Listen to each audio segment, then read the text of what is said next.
Welcome, everyone. This is your friend, the DN WhatIf 2.0, here with another exciting fanfiction. Today, we're diving into the story of What If Deku Became a Symbiote Vigilante? If you enjoy this video, don't forget to hit that like button and subscribe for more fanfiction content just like this. Now, let's get started with the fanfic. Izuku was really tired. He probably just had the worst day of his life.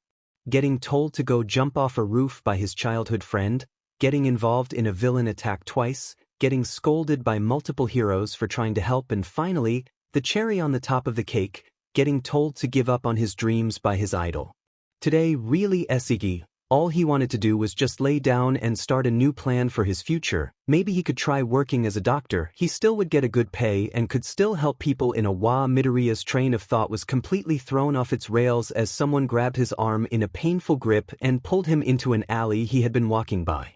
His instincts immediately kick in as he begins trying to break free, not wanting a repeat of the sludge villain or something worse. He looks at his attacker and all he sees is just a really angry hobo, their bodies covered in tiny scratches, their eyes are completely bloodshot and aren't even talking as they just keep growling at him. He tries punching and kicking him to try and make him let go, but nothing seemed to work as they just completely ignored them, so he was down to his last card. He begins calling for help. He only lasts for a few seconds before he is thrown to the ground with the hobo's hands wrapped around his throat, choking him. He clawed at the man who only seemed more hysterical. His view soon began to darken as he felt his own movements slow down. As all of this was happening, he was so focused on his attacker that he didn't notice the black goop that started to ooze from the man's arm and quickly moved down their arm until they reached Izuku and began to seep into Izuku.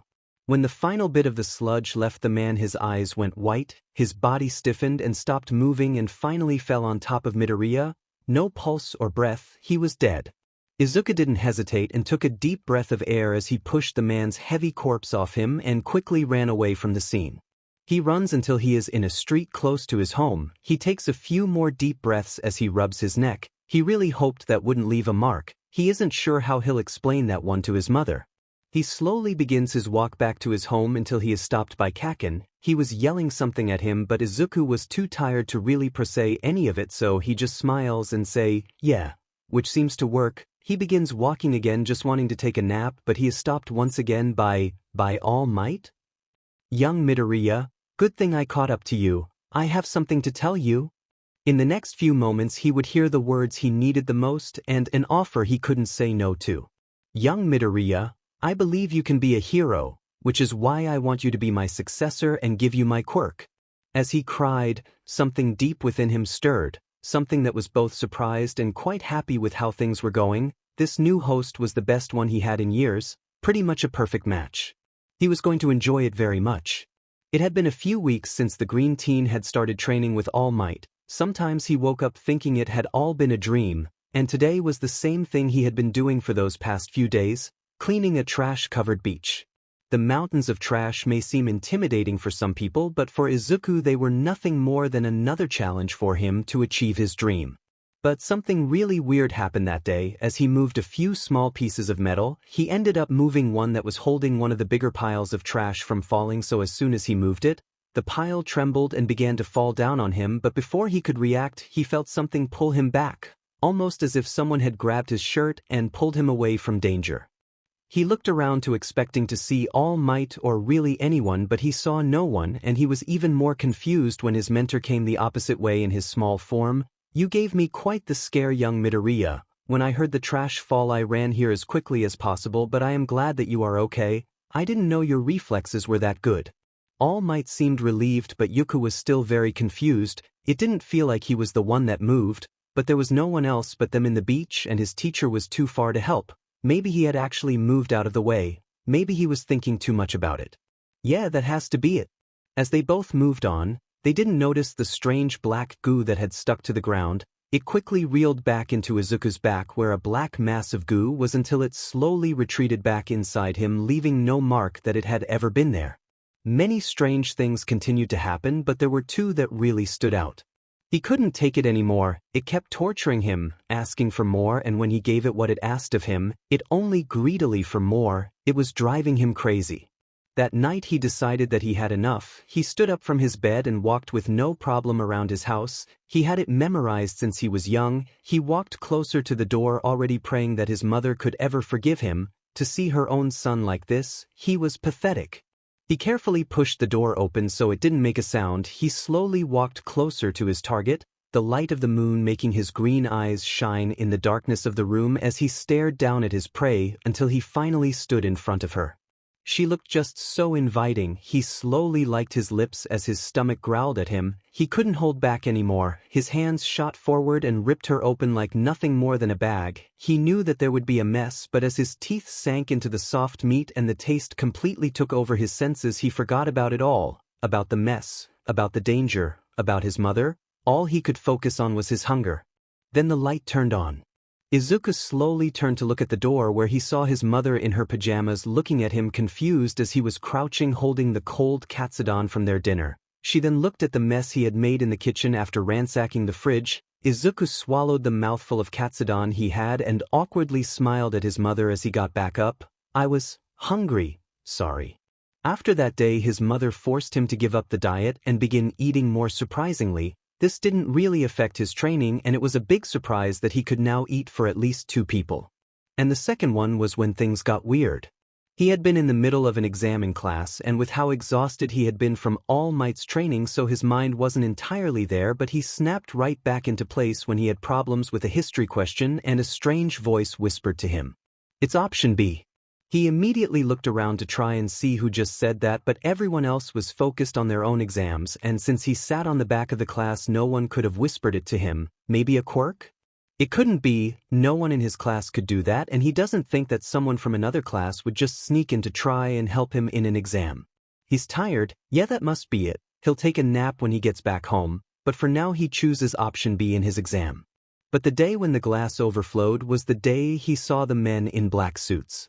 He had been walking back from school when he saw this strange group of men in black suits walking around looking at everyone. They looked like those men in black from that movie he once saw, with the earpiece and the black glasses on, but the weird things is that his body trembled when he saw them. An irrational feeling of running away from them took over his body and his feet began to move on their own. He was taken aback and tried to take control of his body, which caused him to trip with his own feet and head face first to the floor. But before he ate ground, his hands moved on their own and stopped him inches from the ground. "Are you trying to make us look bad?" "Wait, what?" It's that voice again, and why can't he move his arms? "Because you will just get us caught. Now stop fighting." His body moves again and moves him to hide in an alley as the men in black suits walk past him, not even giving him a glance. He tries to move, but it's as if his own body is fighting against him. He looks around. Was someone messing with him? Were they using their quirk on him? Suddenly the voice answers his thoughts, sounding much more irritated. "Don't compare us to those things you call quirks. We are much more than that, stronger too." Okay. Izuku was panicking for a lot of reasons. 1, his body wasn't responding to him. 2, he was hearing this strange voice who seemed to answer to his thoughts, and 3, it was saying it wasn't a person or a quirk, which only left one question. Who are you?" he asked. The voice let out a laugh full of malice, and then a strange black goop began to seep out of him, and a part of it began to move in a snake kind of way as it slowly took form. 2 big spots of white took place at the front, which he guessed were the eyes, and then under them it split open, revealing its rows of sharp teeth that formed into a terrifying smile. The voice, this time, came from the being in front of him. "We are Venom." Izuku was seriously having a terrible time as he speed walked to his house in a panic, as he was just told that he has a strange thing inside of his body that God knows how long it has been in there, and it's alive, and it seems like some really shady people are looking for it, which now means that they are looking for him. "Do you always think this much?" And it could hear his thoughts. "That's great. Another thing for the list." Izuku opened the door to his house and quickly closed the door behind him, feeling a little more relieved as he was in the privacy of his home and those strange men couldn't get him. "Oh, they don't care about a simple door in their way. If they figure out that we are with you, you won't be safe anywhere." And the panic returned tenfold. He turned around ready to head into his room for some answers until his name was called from the kitchen. He forgot about his mom. "Izuku, is that you? How was school today?" she asked, most likely in the middle of making lunch. He froze in place. He could probably tell his mom, and then they If you tell her about us, she will also become a target? Do you want that? Oh no, that's his weak spot. As he was sweating buckets, Izuku nervously answered, Hi mom, yeah I'm back, school was fine. He hated lying, since it wasn't a good thing and because he get it, so when his mom walked out of the kitchen to look at him wearing a white apron over her clothes he only panicked even more. Are you okay sweetie? You sound nervous, did something happen? Oh bless her heart for being such a kind woman, but right now wasn't the time to do this. He could feel Venom's non-existent glare on the back of his head as he was on the brink of just spilling the beans, but he swallows back his guilt and panic and tries to give his best smile as he walks to his room. Don't worry, I'm fine, it's just homework. Yeah, homework, lots of it, that's just how schools are, right? Well, better get started on it, bye. He bolted to his room and closed the door behind him with his back pressed against it. He slowly slid to the floor. Izuku noticed as Venom came back out from his arm and watched as the scary sharp teeth came out of the moving black sludge, and he felt the pressure of his eyes on him. You need to work on your lying. That's what you have to say. Izuku whisper screamed at the strange black blob. He took a deep breath to try and calm his nerves. Okay, it's fine, sorry. But could you explain now, he said, which caused Venom to tilt their head in an expression of confusion. Explain what? Oh, you know, like what you are, who those men in black men are, how long you have been in me? You know the normal stuff. He was really trying, but he could slowly feel his sanity falling apart. Actually, that might be because we are slowly eating you. What? Yeah, there's a lot to explain. Okay, so long story short, you are an alien species that came to Earth a few months ago. And you were found by those strange men who started doing experiments on you. We hate them, they hurt us trying to figure out what we are.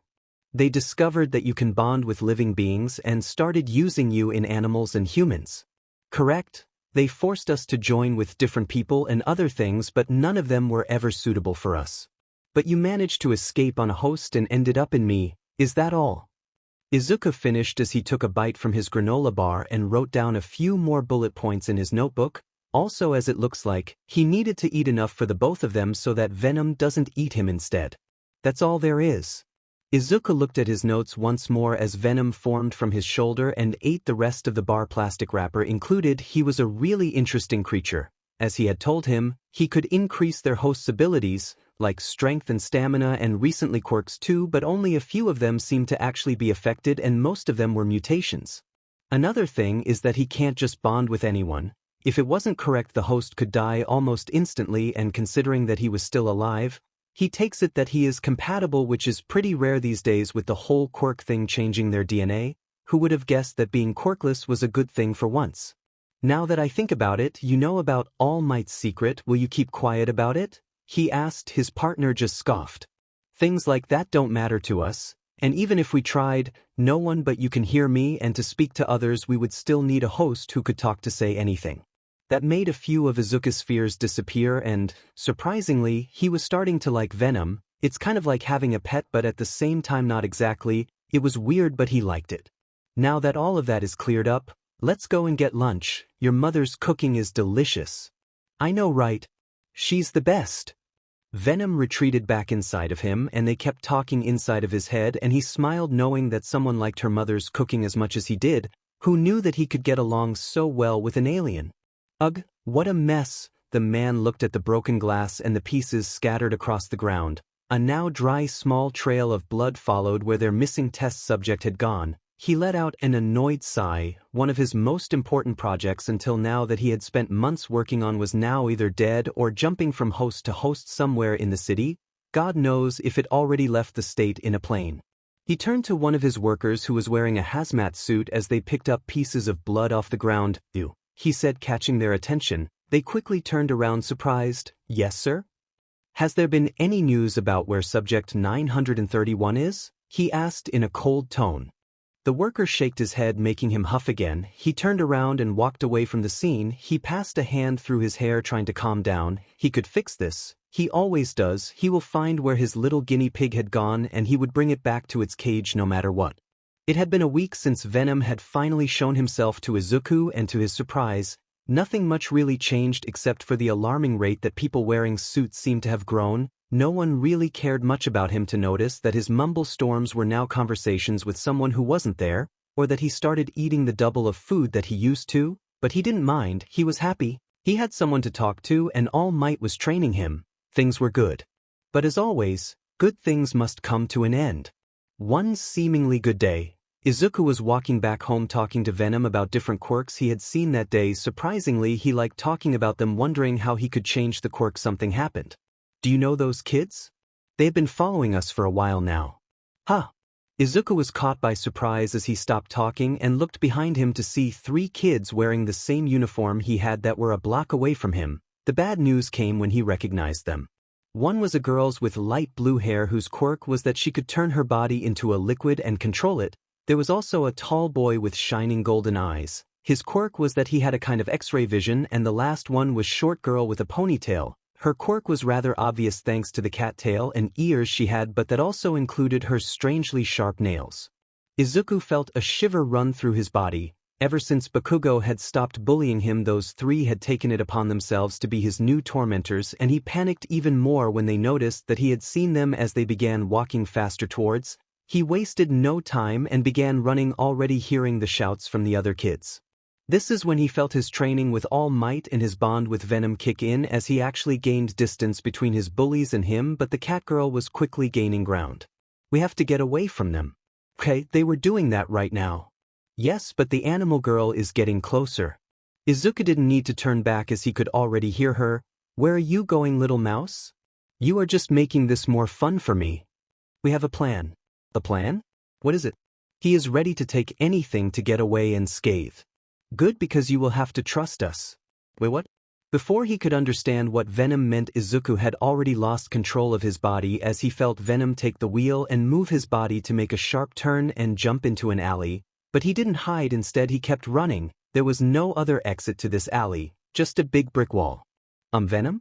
There's a wall, Venom, there's a wall, Venom, stop, we are going to crash dash.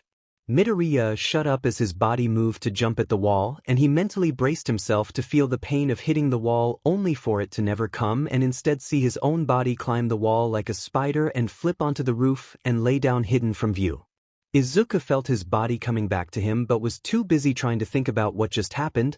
Did he just climb a wall like that? What the where did he go? Izuku heard the girl's voice coming from below and quickly placed a hand over his mouth so that he wouldn't make a sound. Those cat ears weren't just for show, as they made her an excellent listener, so he needed to stay silent. Thankfully for him, it didn't last long as the other 2 kids finally arrived, both of them confused to how he could have disappeared. They tried searching for him in the alley but quickly lost interest and finally left. Izuku let out a sigh of relief as the danger was finally gone, only for him to remember that he was stuck on the top of a house because he somehow climbed a wall without any kind of training or experience in less than 5 seconds, or at least he thinks. He wasn't counting. Venom, how did we just? He said, trailing off as he looked back down from the wall he climbed. It seems that we took a few abilities from our past host. One of them had been a spider.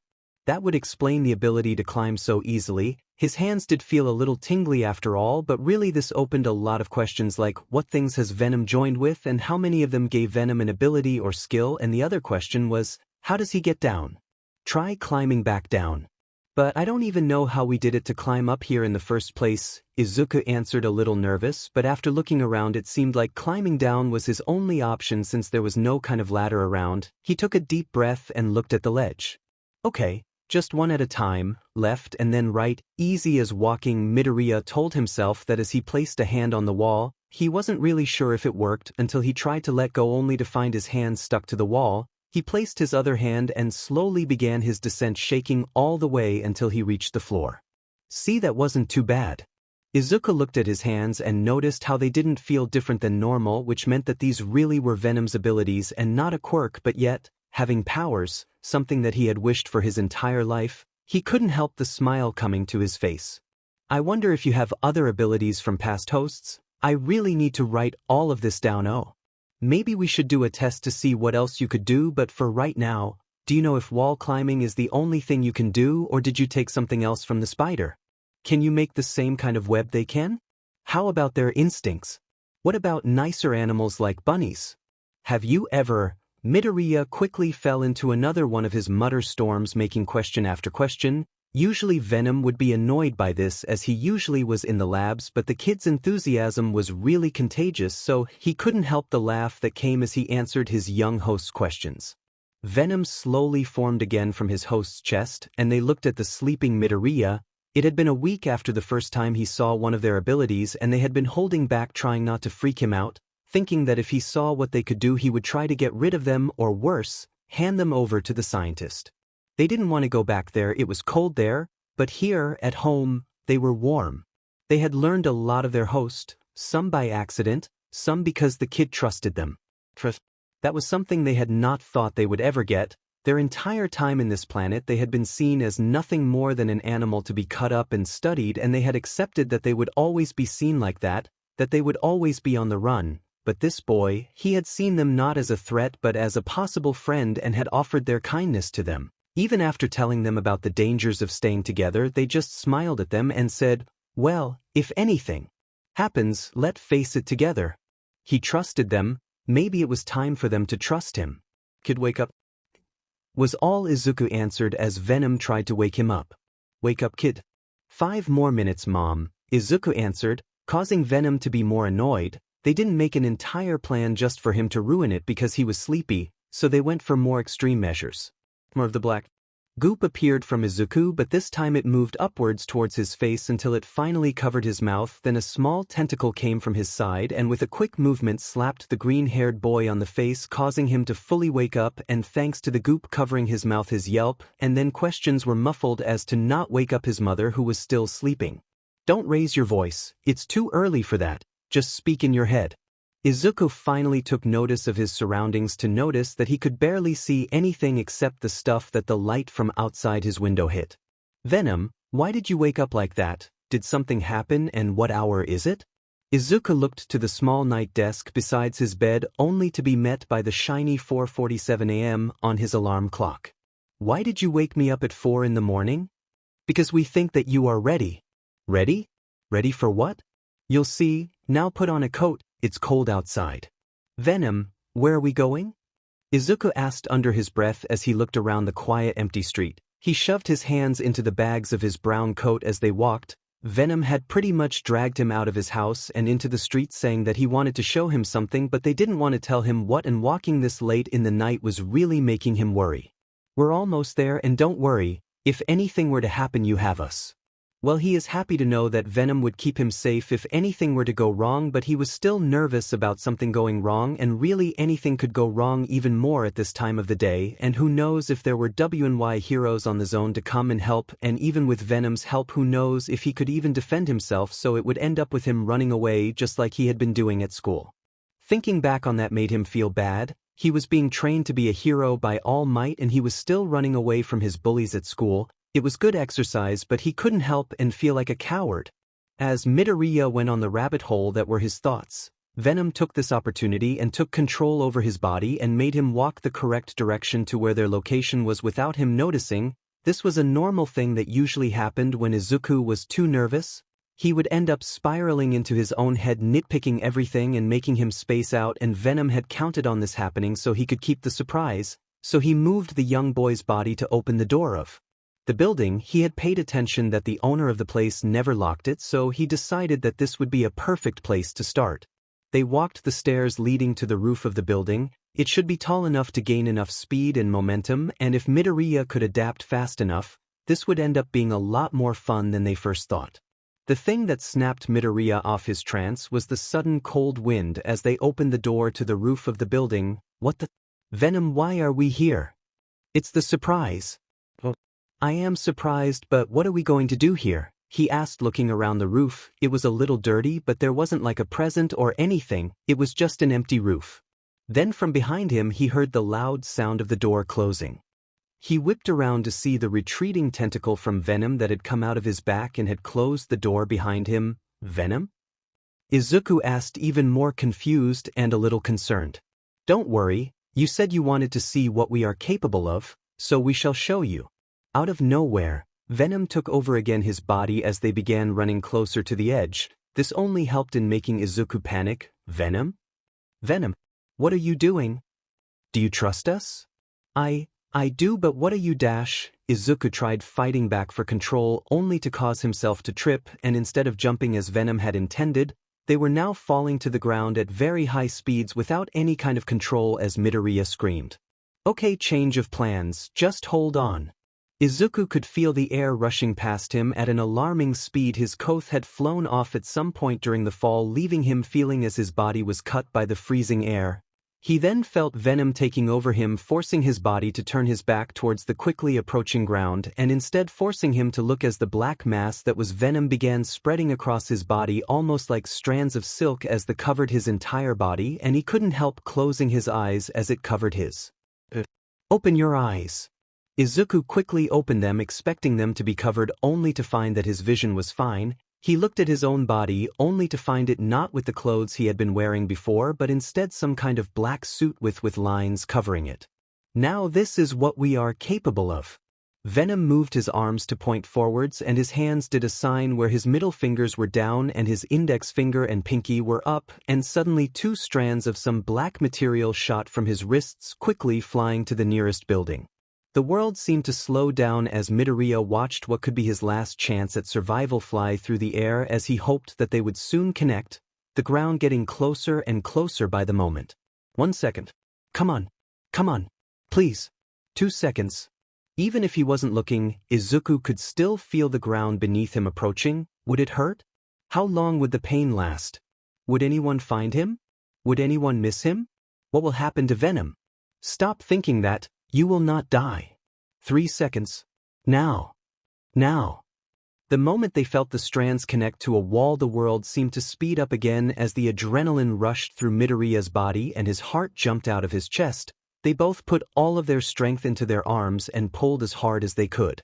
This caused Midoriya's body to stop falling but instead begin a long swing. It had been low enough for him to barely touch the ground with his feet, only to get swung back up into the air where for only a second he stayed in the air before landing on the side of a window with surprising easiness and with the same powers as he stayed stuck to the wall.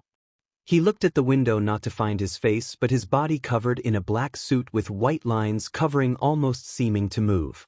His head was also covered but where his eyes should be, instead of holes for him to see through, he found the very familiar complete white eyes of Venom. This is what we can do, Midoriya. Izuku was breathing heavily, not because he was tired, he was far from it. He was actually finally coming down from his adrenaline rush, so he finally began to feel his body trembling. He began climbing up the wall to reach the roof and not fall once again. When he finally made it, his legs gave up instantly as he fell on his chest. He noticed the suit retreating back into him, leaving back in his normal clothes. He laid on the ground taking a deep breath from that terrifying and exciting experience. Venom, he said. Yes, Midoriya? Next time, please just tell me what you are planning instead of throwing me off a building. Noted. One more. Izuku said as he looked at the small empty soda can in front of him. You really are excited by this. Of course, why wouldn't I? Your powers are amazing, Venom, and I guess, Izuku suddenly became really flustered. I guess I'm getting a little carried away about having powers, you know, even if I am just borrowing them from you. Venom didn't like that last part. They were aware of how badly their host's self-esteem was, so this time they decided to act. Also because they still felt a little bad from the whole surprise incident. Venom formed from his hand, moving it closer to his face. Kid, while we are with you, our powers are also yours. You aren't borrowing them from anyone. They are yours and yours alone. They finished by lightly bumping their foreheads together, making Izuku laugh a little. Thanks, Venom. Now let's focus. Izuku turned to look at the can once more and he stretched his arm, making the same sign they had done that night, and just like before, a thick black string of web shot from his wrist, hitting the can and sticking to it. He then grabbed the string and pulled it back, making the can come towards him and quickly catching it. We can say that I finally mstread it, right? Izuku said, putting the can in the trash bag beside him. They were training in Dagoba Beach again, but this time without All Might since they didn't want the pro hero finding out about Venom. Want to practice web swinging? Maybe another day. I want to start out with the basics first. Izuku actually didn't really want to do web swinging since he was still nervous from what had happened the first time, and he would be more comfortable doing when he gets the hang of his other abilities like the ones they had been practicing that day.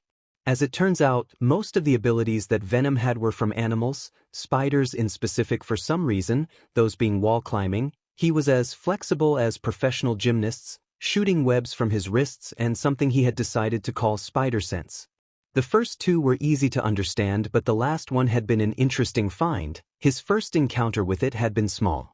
In the kitchen while making lunch with his mother, he felt a tingling sensation come over his body, and it felt as it was pointing to his mother telling him to move, so he quickly grabbed her arm and moved he back just in time for one of the cabinet's door to fall right on where she had been standing. This new ability called his attention, and just like everything else he decided to put it to the test, so once when he was alone in the beach surrounded by trash he thought of a good test. He grabbed different pieces of garbage of different sizes and grabbed them with Venom's web so he could move them much more easier. He got a good grip on the web string and spun around dragging along the trash. When he felt he had enough momentum, he threw the garbage up into the air and closed his eyes, making sure to focus on his surroundings. It didn't take long for those familiar tingles to come again. He felt the danger coming from above. He couldn't tell what it was, but his instincts told him to dodge to the left. He moved and heard the thud of metal hitting the sand. The tingles came back, dodged to the right. Another thud, now jumped to the front. He jumped, his body hitting the sand, and this time the sound was much louder. It probably was the biggest one of the bunch. As he slowly got up, his senses went into overdrive as they told him to move away.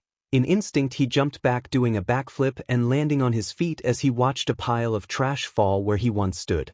Back into the present, Izuku and Venom had practiced almost all of their abilities. The only ones they had yet to train were the web-swinging. Izuku still gets shivers thinking about that, and the suit. "Ready when you are, kid," Venom said, telling Izuku he was ready. Midoriya took a deep breath and prepared himself. "Okay, suit." When the words came out, Venom had already gotten to work as the black substance covered his body, only taking a few seconds to fully cover him. The suit was still prominently black, but a few white lines stood out. The lines started from a large white spot on the center of his back and then spread out from it, for reaching his chest. Two went the entire length of his arm until they reached the back of his hands. The last two reached his legs, but instead these seemed to wrap around them. After sketching out the strange design in paper, he realized that it resembled a spider. Now that they were not falling through the city, Izuku started to test the Venom suit. In a strange way, he could feel the suit was there but not at the same time. Easiest way to explain it was that it was like he had gotten another layer of skin. The suit moved with him perfectly, and even though it looked tight, it didn't restrain his movements in the least.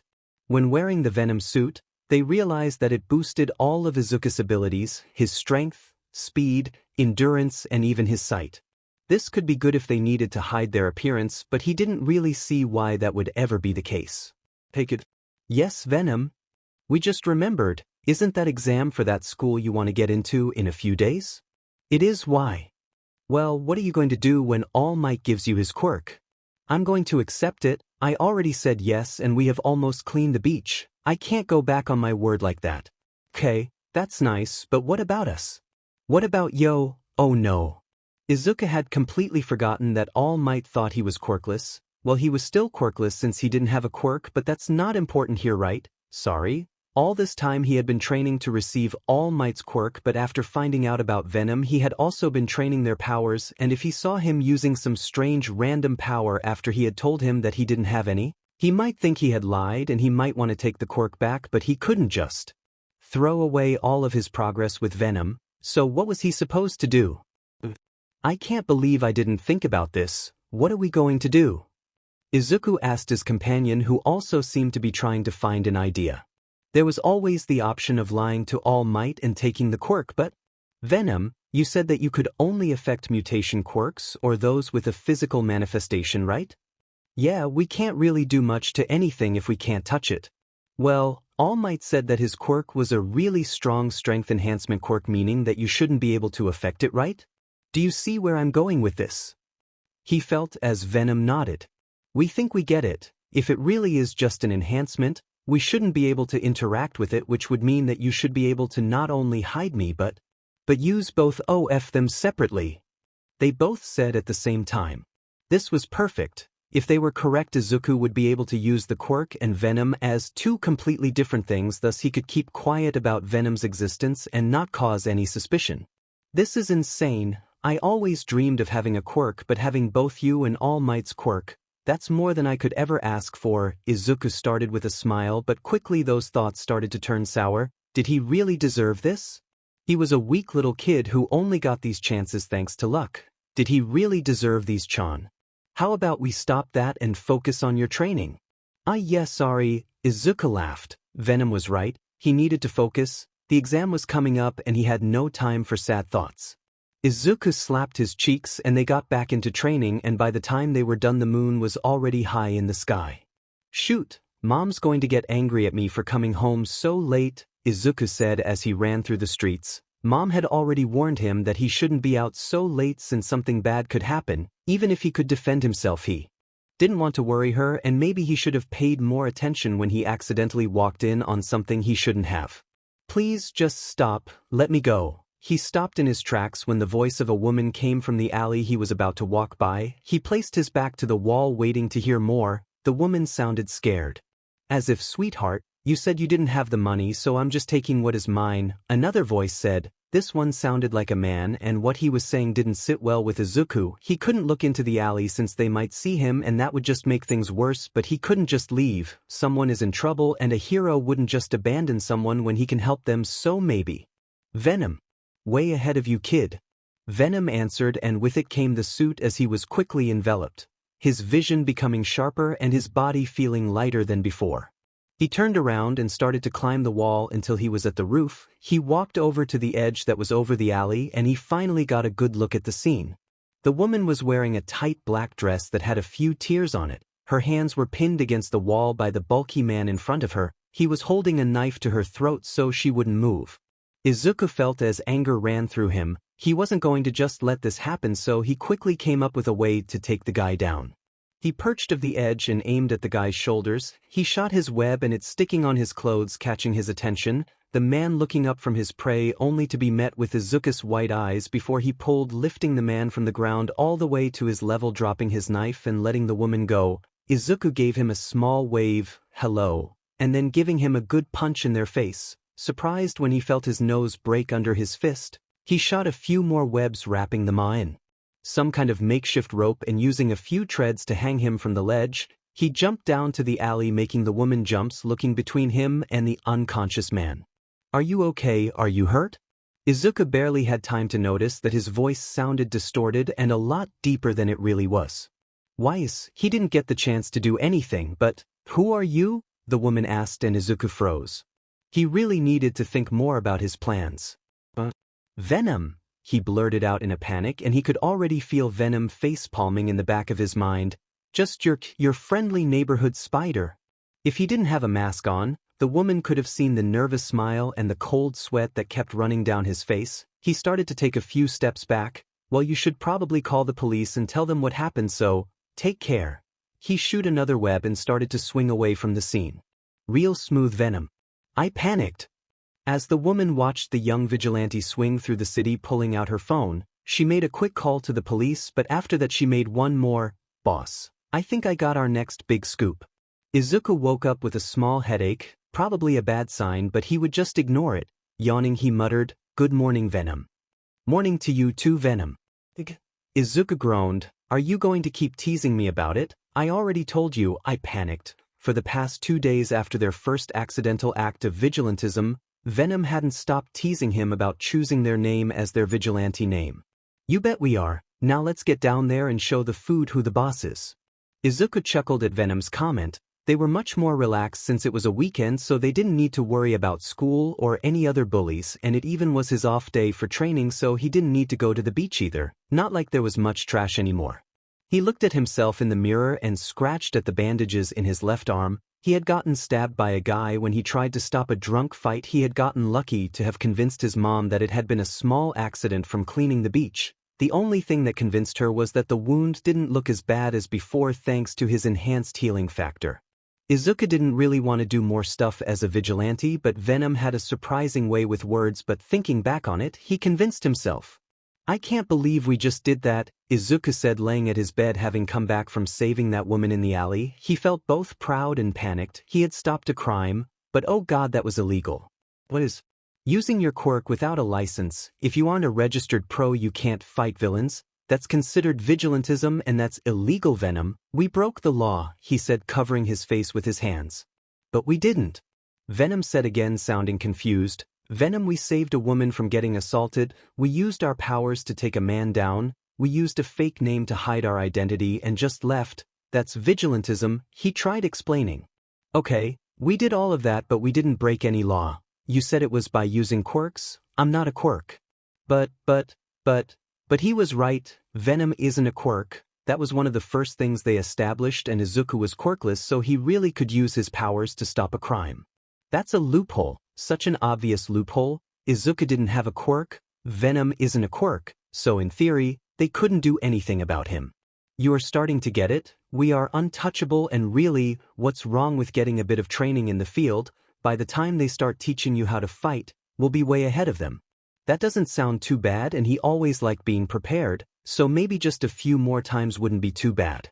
Izuku walked down the stairs, his stomach telling him to hurry since he could already smell the delicious breakfast his mother was making. Morning, Mom. Izuku said with a smile. Good morning, Izuku. I sure hope you are hungry because I made a little too much this time. Izuku could already feel Venom's excitement to those words. They all took a seat at the table and his mother gave him a plate much bigger than hers and he took it with a smile. The TV was on mostly just for the background noise, but after a while something caught his attention. They were passing some news about heroes. Thanks to him cleaning the beach, his job as a vigilante, and studying, he didn't have time to catch up on the latest news, so he decided to pay attention. It was the usual news. All Might stops a great disaster. Endeavor screams at someone. Small news about rising heroes, and we will also talk about White Cat's most recent robbery. This made Izuku blink in confusion. White Cat? Who's that?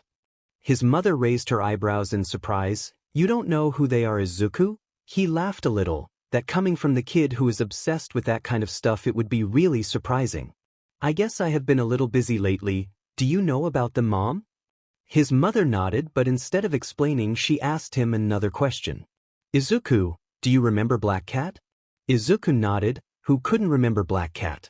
She was a villain that seemed to have come out of nowhere. She appeared when Izuku was much younger, somewhere around 7 and 8. Her first step into the light was stealing 3 priceless art pieces from a museum, leaving only a card with what would turn into her signature, a small cat paw with her name in cursive, Black Cat.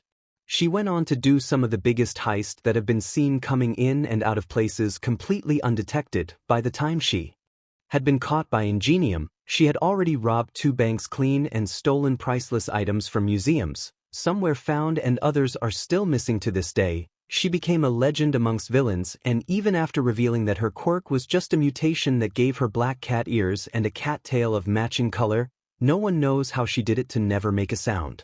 Well, this White Cat seems to be doing the same thing she did back then, stealing museums and banks with almost the same tactics. Some are saying that they might be their secret kid just taking up the mantle. Izuku looked at the screen as his mother finished.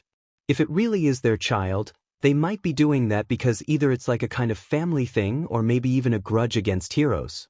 Or they could just be a copycat. Hee copycat.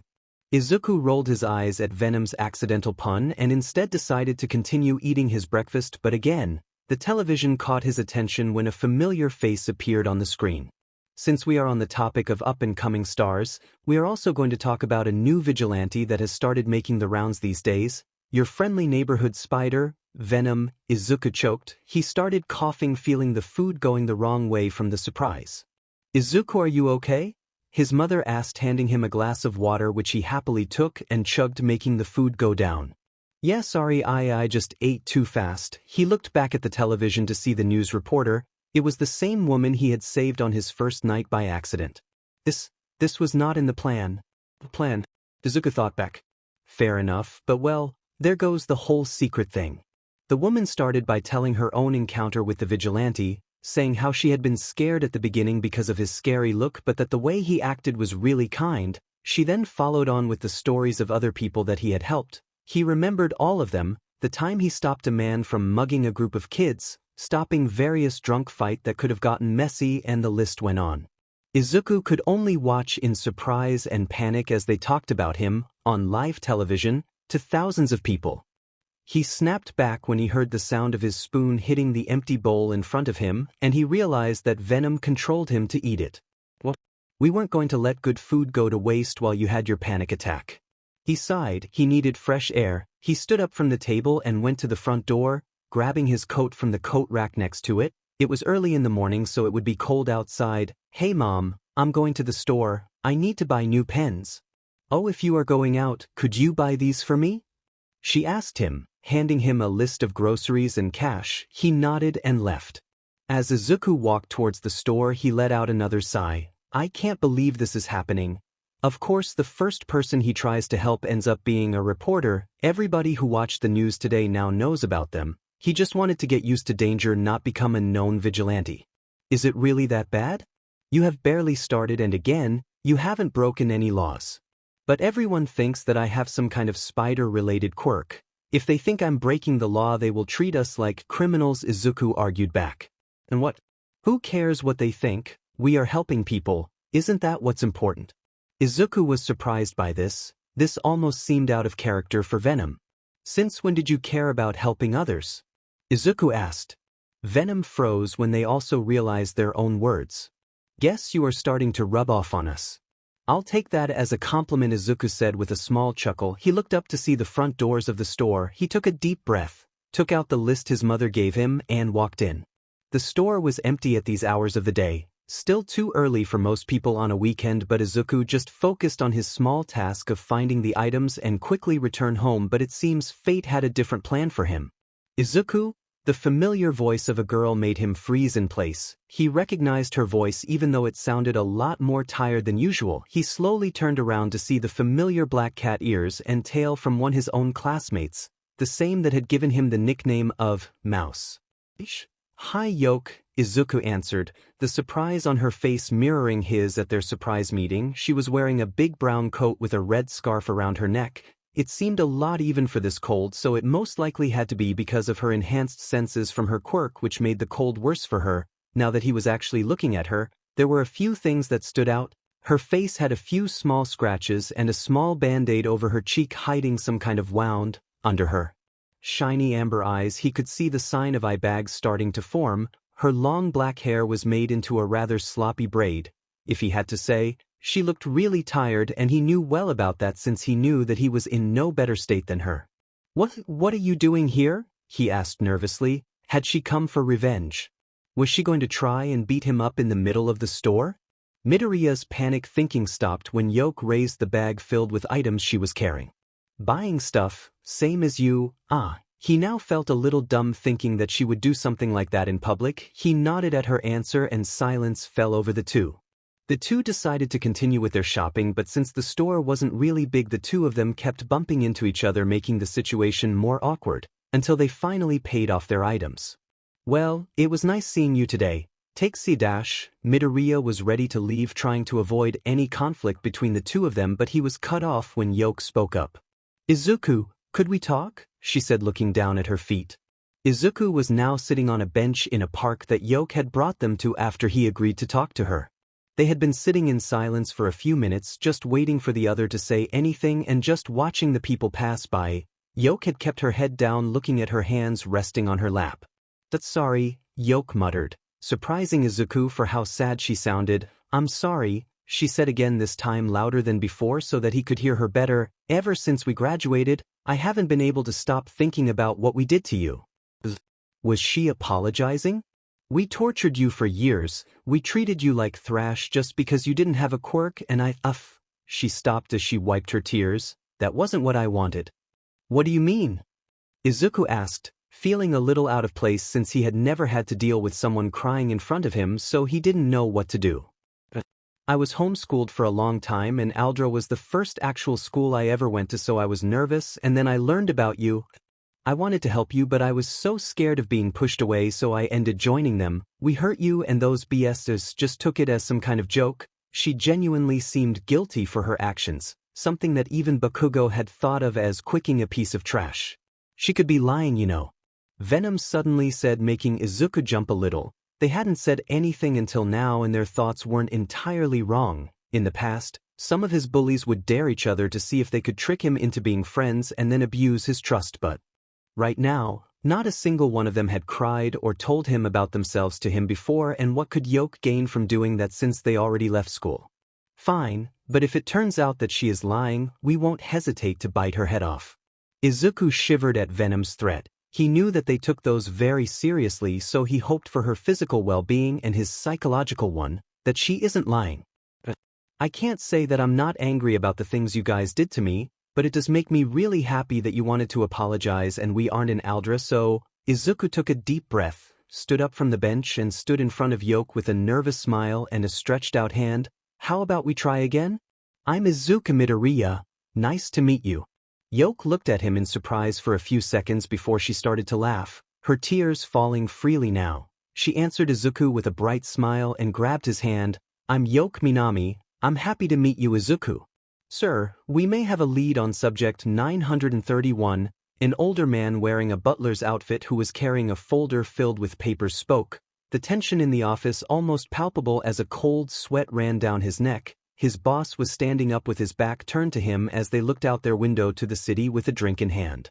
Their boss turned slightly to look at them, a dangerous shine in their hazel eyes. Do you now? Well, spit it out already.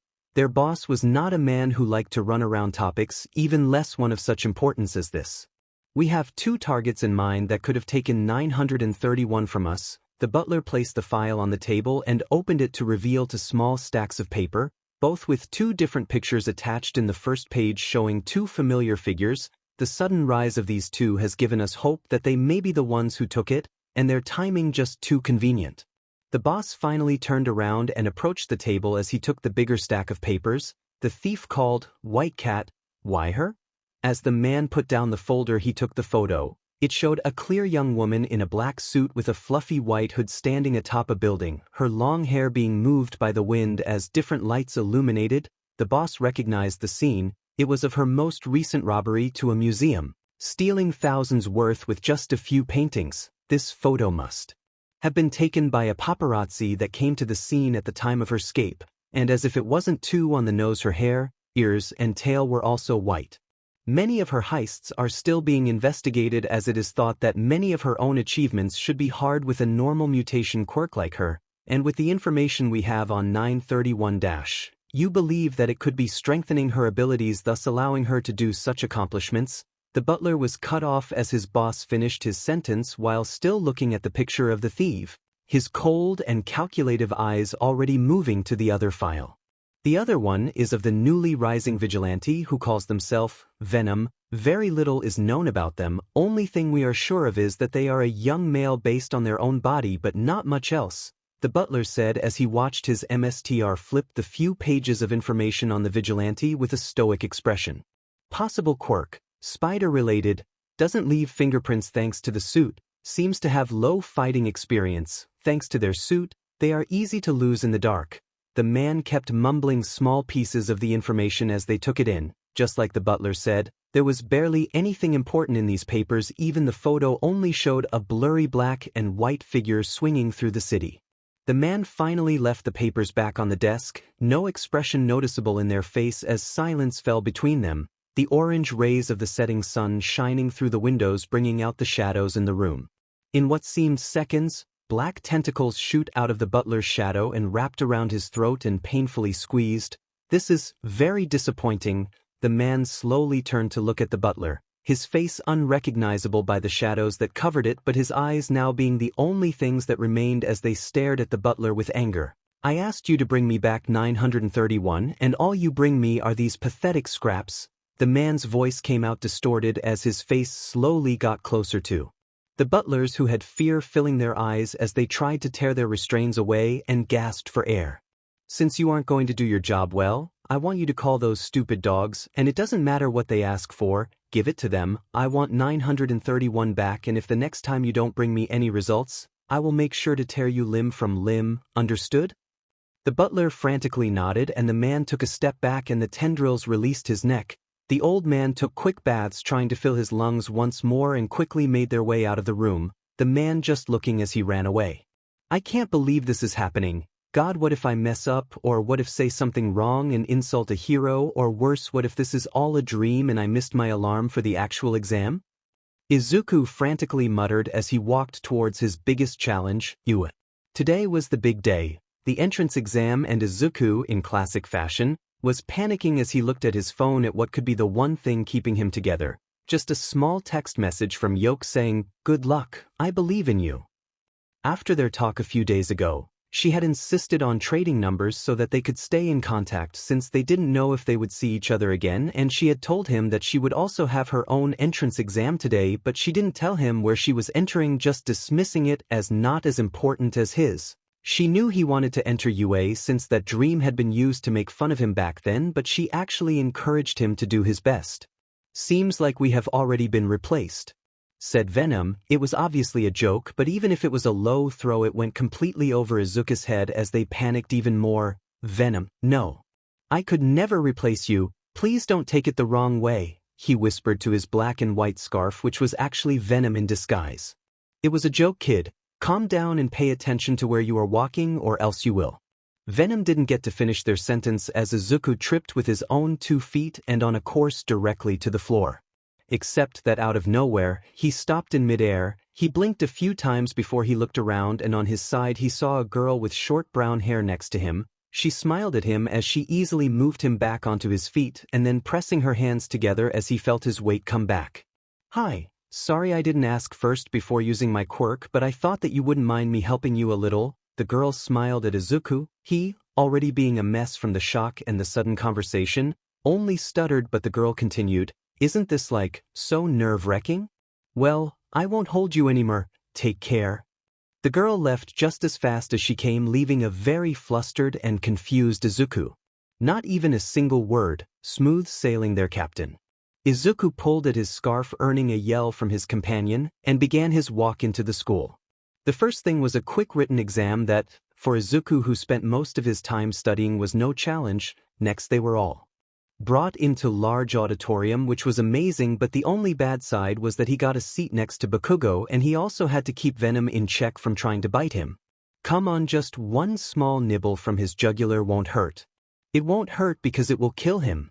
Suddenly, everyone focused at the stage in the front as a figure walked to the center. Izuku, in his infinite hero knowledge, recognized them as Present Mike, his excitement already rising through the roof, only to be completely stopped as a horrible screech came from the speakers, only for it to worsen by the echo in the room. Everyone flinched, but for Izuku and Venom it almost felt as if someone had grabbed a knife and started to cut at them, and by the time the feeling disappeared, he felt exhausted and was surprised when he felt something slowly trickle from his nose, only to be more worried when he saw it was blood. "Venom, what the hell happened?" Izuku asked in a panic. "Loud noises like that are one of our weakness, and since we are connected you must have also felt our pain. Okay, is there anything else that will make me feel like my skin is falling off?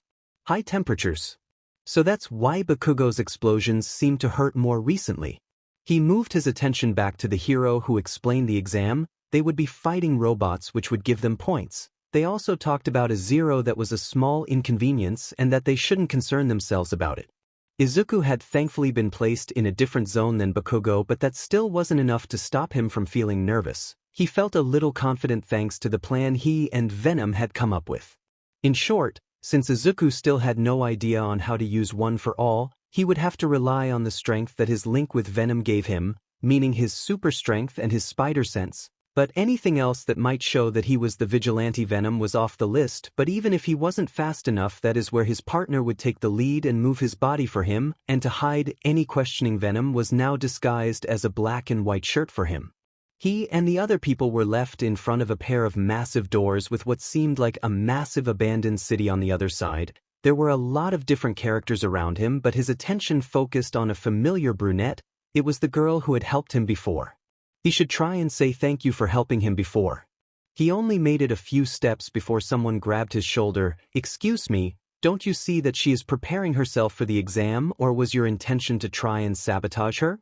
There was suddenly a very tall guy talking with him, seemingly having gotten the wrong idea as he thought he was going to try and do something to the girl, and the pressure his stare gave him between his glasses made him stutter. Well, and what do you care, huh?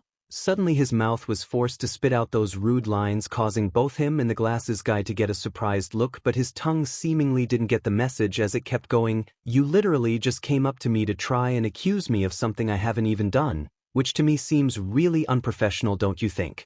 One would think that it's you who is trying to sabotage others." The tall kid was taken aback by Izuku's words, but so was Izuku, since he had no idea why he had just said all of that. "You never defend yourself, so I thought I would take the first step." This wasn't the first step he wanted. Their talk couldn't continue since the doors suddenly opened as Present Mike's voice boomed above them, "Start." Everyone looked at him in shock, but Venom didn't wait as he forced Izuku to move towards the city, almost making him fall. "That kid seems to have the right idea. What are you all waiting for? Get moving." The robots that were standing in the middle of the street moved into action as they rushed at the students. Izuku grabbed onto all of his confidence as he pulled back his fist back and punched a one-pointer square in the face, breaking it into pieces. Before he trained with all might, all he could have done, even with Venom's help, would have been a dent on them, but now, they were barely a challenge for them. This was the fruits of their LBR.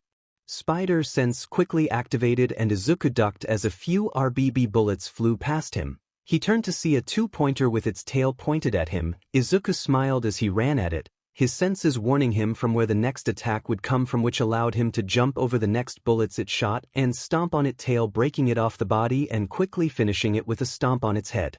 Now, with a smile, he went out to look for his next target, only to stop again for his senses to warn him of danger. He turned around and saw as a girl who was fighting with a one-pointer was about to be crushed by falling debris. Without thinking, he ran and tackled her out of the way safely and watched as the robot was crushed.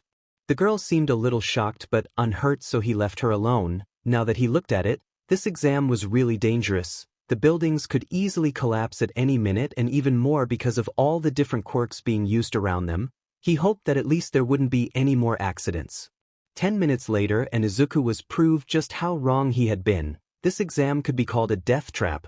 The entire time his spider sense had been going off like crazy as it told him of person after person that needed help. He had gotten a few more points, but he was sure that he wouldn't be able to pass with the little amount he had, so he was getting nervous.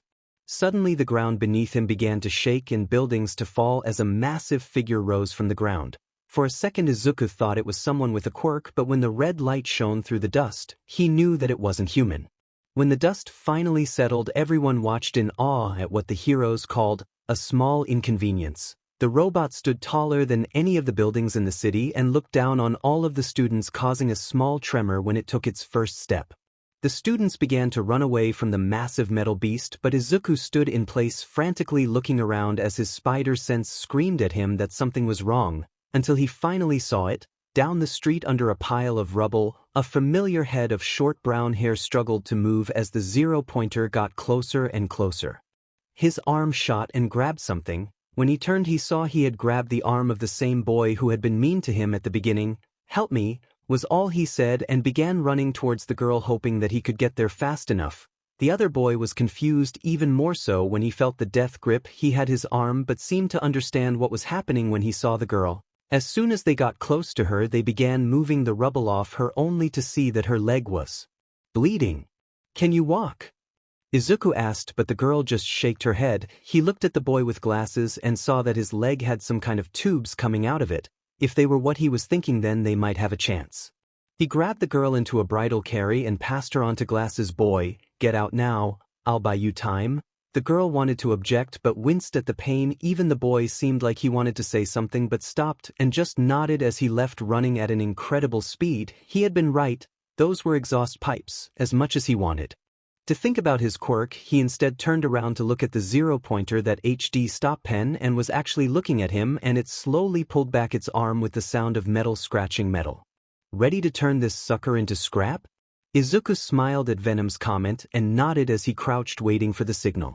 The giant's fist came down fast, but Izuku focused all of his strength on his legs and jumped over the oncoming fist, which hit the ground, making a large crater. He fell on top of the beast's arm and began running up it.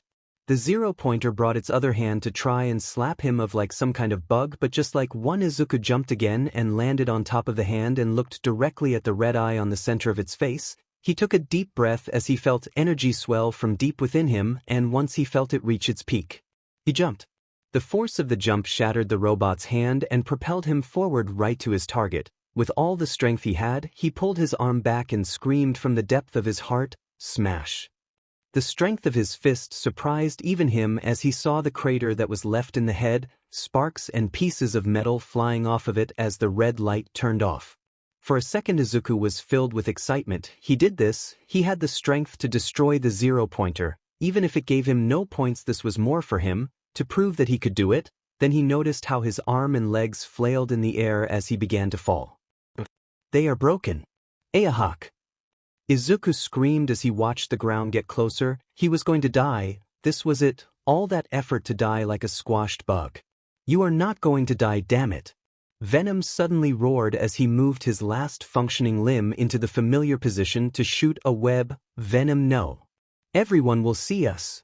Izuku fought back, trying to stop Venom from revealing their identity. "Are you seriously going to fight us over your vigilante persona when you are going to die?" "Okay, that's a fair point." Izuku stretched out his arm again and was interrupted when something wrapped itself around his torso and swung him until someone grabbed him. He turned to look and saw a man in all black wearing a long white scarf, which was the thing that had wrapped around him, and wearing yellow goggles, swinging through the exam area with him under his arm. Izuku immediately recognized the shabby-looking man. Eraserhead? The hero gave a sigh as he reached the ground landing just as Present Mike announced the end of the exam, and yet another person walked up to them. This one was a short old lady using a large syringe as a walking stick. He recognized her as Recovery Girl. "Look at what you did to yourself, honey. One kiss is not going to be enough for you. Eraserhead, could you take him to my office, please?" She didn't wait for an answer as she moved on to check on the other examines. Eraserhead just grumbled, "I was supposed to only watch." He moved his goggles off his face and looked at Izuku, who looked at his with surprise and let out another sigh. "You are a lot more trouble than you're worth, problem child."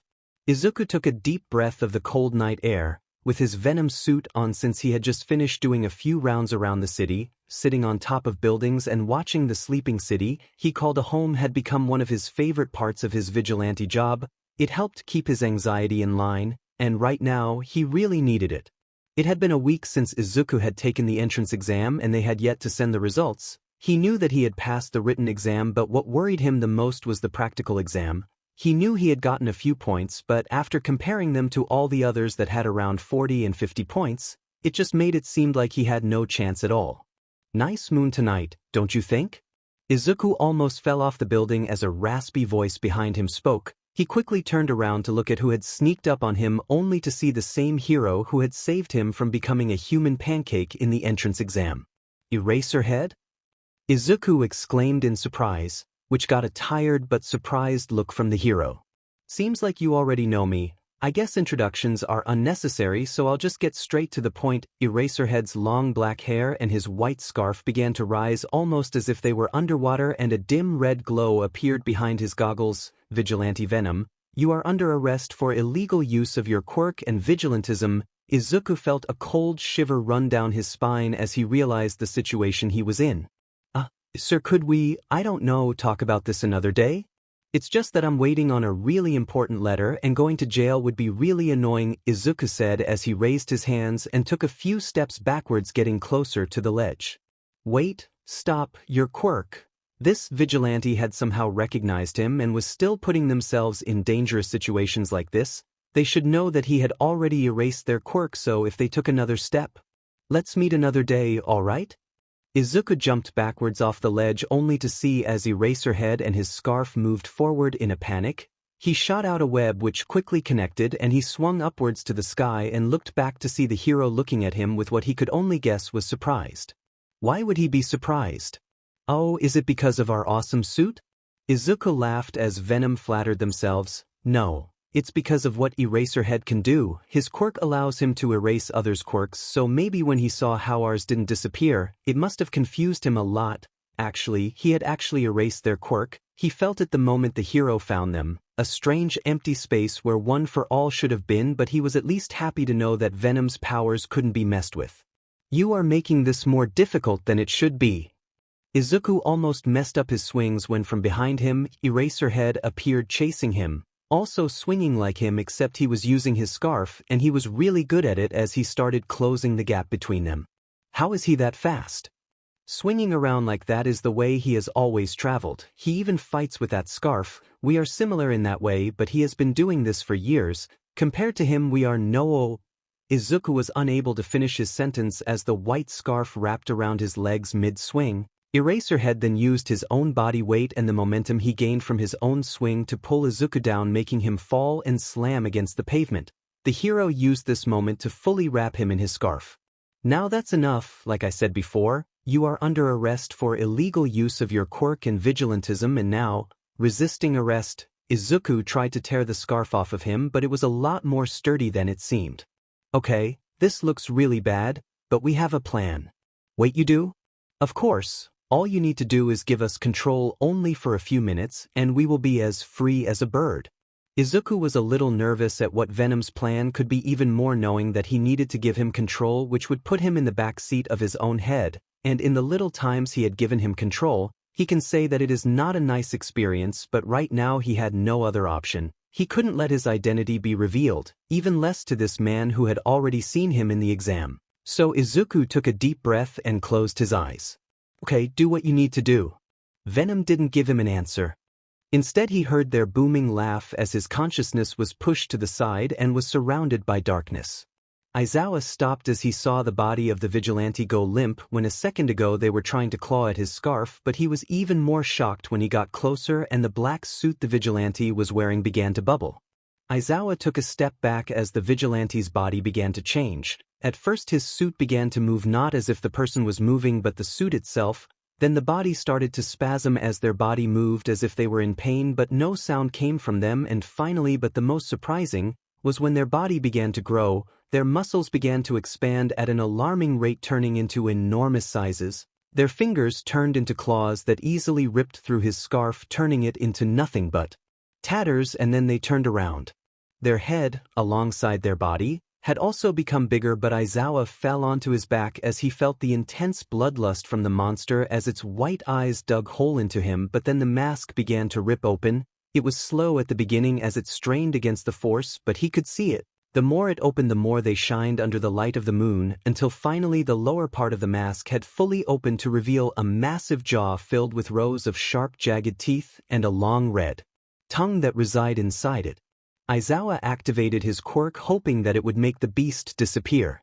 All it did was make his eyes burn and annoy the creature as it forcefully grabbed him by his neck, its entire hand wrapping around his neck and blocking all air from reaching his lungs. The beast's face came closer to his, enough that he could feel their breath on his face. "We shall spare you, but only this once. Come after us again and you shall face the consequences." In one quick motion the monster threw him away like trash, slamming against a wall, and could only watch as the beast jumped as high as a skyscraper and disappear into the night. "I'm not paid enough for this sheet," was all the hero could mutter. "I still can't believe this is happening," Izuku muttered as he looked in awe at his reflection in the mirror. Right now he was wearing the uniform that Yue had sent him, and even now it felt like a dream to him.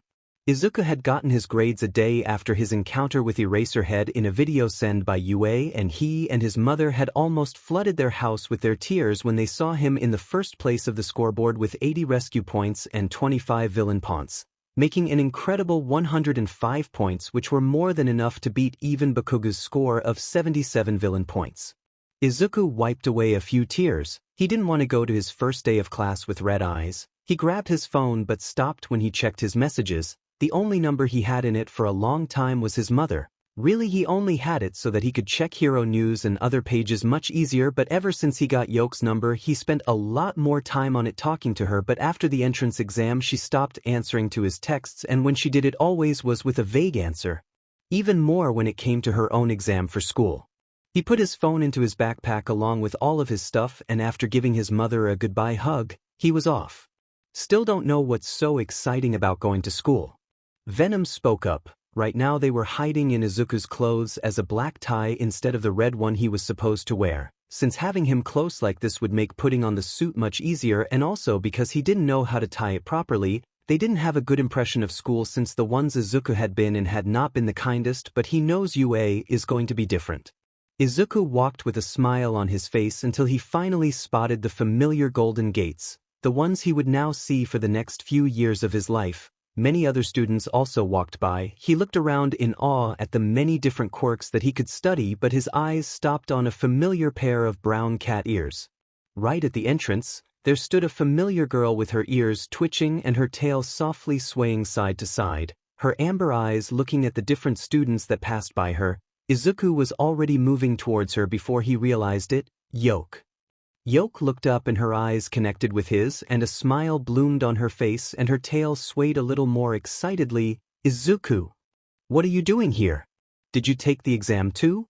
You are wearing the uniform, so did you get into you? Izuku excitedly said, so this is why she was so vague about it. Yoke giggled. Yeah, I didn't tell you since I wanted to make it a surprise. Izuku was super excited and relieved. He was a little scared of getting into UA, but since now there was someone he knows, and that he can actually call a friend, he felt much better. Oh, which class did you get into? He asked, but Yoke's ears seemed to fall a little at the question. I just did the exam for general education. I didn't think I would be too good in the hero course, but it's fine. They have top-notch education, so it's still great. Yoke tried to sound happy since she noticed how Izuku frowned in concern at her words, but she was taken by surprise when he suddenly grabbed her hands. His were bigger than hers, so they easily wrapped around hers and they felt rough, a sign of all his effort. How can you say that? Your quirk would be amazing for the hero course. It gives you so many perks. You are incredibly flexible. Your senses are far above the ones of humans. Your claws are great weapons and you even have night vision. I know that if you tried hard enough you'd make a great hero. Izuku said almost as if it was a fact. Yoke felt a small amount of heat appear on her cheeks as he complimented her, but most of all was how he looked down at her. When did he become so tall? Thanks Izuku, but we are going to be late if we just keep standing here. Yoke said as she took a step back from Izuku. Her cheeks flushed, but Izuku, who is always worried about his grades, was easily tricked and with a quick goodbye left to find his class. Today would mark the start of both of their new lives. Izuku waved Yoke goodbye as they both walked to their different classrooms. He followed the instructions that had come in the letter of his admission telling him where his classroom was exactly, and when he saw the towering door that was twice his height he couldn't help but feel a little nervous. Did he have any classmates that were that big? Will he get along with any of his classmates? What if they don't like him? What if they could? Yes, Venom, did something happen?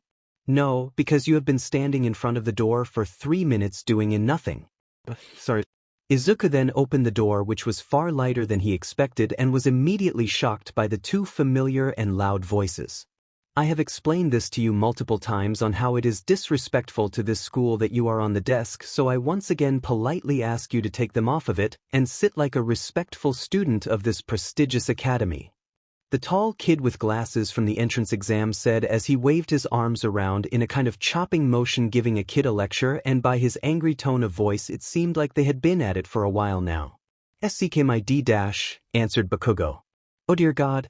Izuku inwardly cursed his bad luck for ending in the same classroom with the worst people he could have been with. In an instant all the eyes in the room turned to look at the person who had opened the door. Some seemed to light up with recognition and surprise, but meanwhile the one that worried him the most were Bakugo's, as they instantly filled with anger as he took off his feet of the desk to then stand up and scowl at him, small sparks beginning to pop in his palm.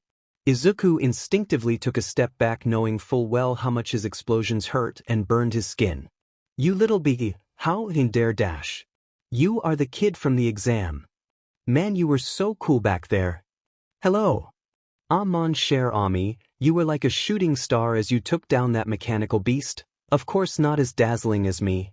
Bakugo was suddenly cut off when 4 people dashed between the two of them and they started talking to Izuku.